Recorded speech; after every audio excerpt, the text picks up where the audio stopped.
mahadsantiin hay'adda noo soo gurmatay ee samafal haddii daadna tawfiiq haddii daadna qaaday iyo haddii aan caawimo kale u baahanaba garabkayga taagan ururka samafalka ee tawfiiq oo kamid ah ururada khayriga ee ka howlgala magaalada Boorama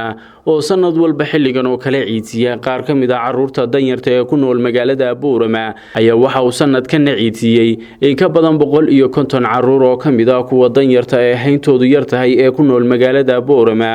isagoo ugu talagalay inuu kaga farxiyo caruurtaasi maamulka iyo mas'uuliyiinta ururka samafalka ee tawfiiq oo goobjoog ah goobta lagu qaybinayay dharkaasi ayaa u mahad celiyay cid kasta oo ka qayb qaadatay caawinta iyo ciidinta caruurtan danyarta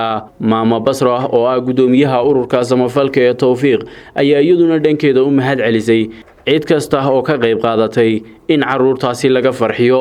aniga oo ku hadlaya magaca ururka samafalka ee tawfiiq xafiiskiisii maanta aan joogno 28 Ramadaan ay tahay waxaan leeyahay dadka naga soo caawiya inaan ciidsiino agoonta iyo danyarta sanad walba oo ay ugu horeyso hooyo Qadiijo oo ku nool wadanka Ingiriiska gaar ahaan magaalada Bristol oo ka soo ururisa hablo mataqaana ku nool hooyooyin ku nool magaalada sanad walba ka soo ururisa lacag $1,000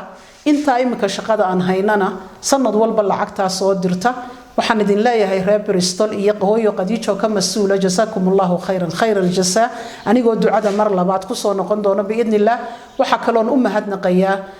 Safiya Aadan oo iyaduna sanad walba $500 faamigeeda ka soo ururisay iyo intii iyadu ay mata ku xiran tahay oo iyaduna sanad walba muddo imika 7 sano ah $500 sanad walba dadka masaakiinta ah ku ciidsiisa oo uga soo dirta UK gaar ahaan magaalada London waxa kale oo iyaguna xusid mudan reer Australia hablo reer Australia ah oo iyaguna imika ahaan $215 na soo gaarsiiyay laakiin sanad walba iyaguna haday mataqaana iftaar saayim tahay aftirka dadka la siiyo iyo haday ciid tahayba sanad walba mataqaana na soo caawiya waxaan kaloon xusayaa inay macalinka noogu dhiga ardayda aan haysano 22 hablood ee yar yar ay bil walba waxa qutal daruurigiisa iyagu soo diraan oo isxil saareen gabiba hadaan waxa jira lacag kale oo yar yar oo 200 iyo mataqaan kontona oo dad bili aadan kale la soo bixin ciida darteed isku soo wada duub dhamaantiin waxaan idin leeyahay jasaakumullahu khayral jasaa Allah idinka jasaayisiyo miisaanka xasanaadka Allah idinku daro waxaan idin leeyahay intaad haysaan in ka badan Allah idin dhiibo kuwii mar walbana intaan adduunkan ka tagayno kulay hadaan aanu tagayn kala shaqayn doonta kuwii ururka sida ugu xidhnaada ee ummadooda sida u caawiya haday iftaar saayim tahay iyo haday tahay ciidba